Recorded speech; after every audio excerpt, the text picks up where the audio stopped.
పరోక్షంగా కేసీఆర్ గారు కొడితే ఎలా ఉండిద్దో మీ పాత గురువుని అడుగు అంటే కొట్టు చూపించాము అని చెప్పి నా ఫోన్ ట్యాపింగ్ కేసు విషయంలో కొట్టు చూపించామని పరోక్షంగా చంద్రబాబు నాయుడు గారిని లాగారు, కార్నర్ చేసినట్టు. సరే మొన్న పాపం బీఆర్ఎస్ ఓడిపోవడంలో కూడా మరి అట్నుంచి కొడితేనే ఇది జరిగింది.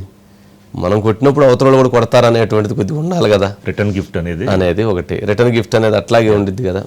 సరే రాజకీయాల్లో ఆయన అందుట్లో కేటీఆర్ గారి వ్యాఖ్యలు, చంద్రబాబు నాయుడు గారు అరెస్ట్ అయినప్పుడు చేసిన వ్యాఖ్యలు కూడా ఆ రోజు బీఆర్ఎస్ ఓడిపోవటానికి అదొక ప్రధానమైనటువంటి ఒక కారణంగా భావించాలి.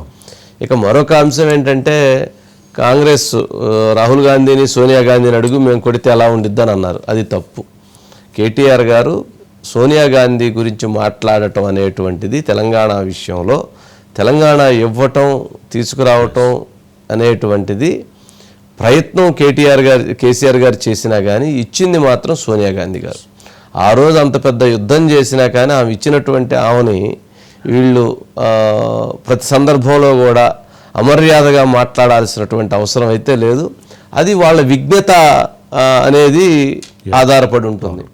ఇంత ఆయనకి ఈరోజు కేసీఆర్ గారికి ఇంత క్రేజ్ వచ్చింది అని అంటే 100% సోనియా గాంధీ గారి వల్లనే వచ్చింది.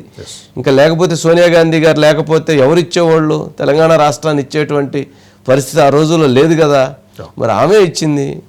మరి అవతల వైపు అంత పెద్ద ఉద్యమం యుద్ధం జరుగుతున్నా కానీ అంత పెద్ద లీడర్షిప్ కూడా కాదని అప్పుడున్న కిరణ్ కుమార్ రెడ్డి గారు వ్యతిరేకిస్తున్నా, లేకపోతే అంతకుముందు రోషయ్య గారు వ్యతిరేకించినా, అందరూ అంతమంది దాన్ని చేసినా కానీ ఆ రోజు మరి ఆమె ఇవ్వటం జరిగింది కదా. అందుకని కొంచెం మనం మాట్లాడేటప్పుడు ప్రజలు ఏం గమనిస్తుంటారు, ప్రజలు ఏం మాట్లాడుతుంటారు అనే దాన్ని గమనించుకొని మాట్లాడటం వల్ల వాళ్ళ వాల్యూ పెరిగిద్ది. వాల్యూ తగ్గదు. కేటీఆర్ గారు అనుకోవచ్చు నేను నా వాల్యూ తగ్గిద్ది, ఖచ్చితంగా వాల్యూ పెరిగిద్ది. మంచి మాట్లాడినప్పుడు మంచిని వినేటువంటి వాళ్ళ సంఖ్య ఎక్కువ. అది మరి ఆయన ఎందుకో మిస్ అవుతుంటారు.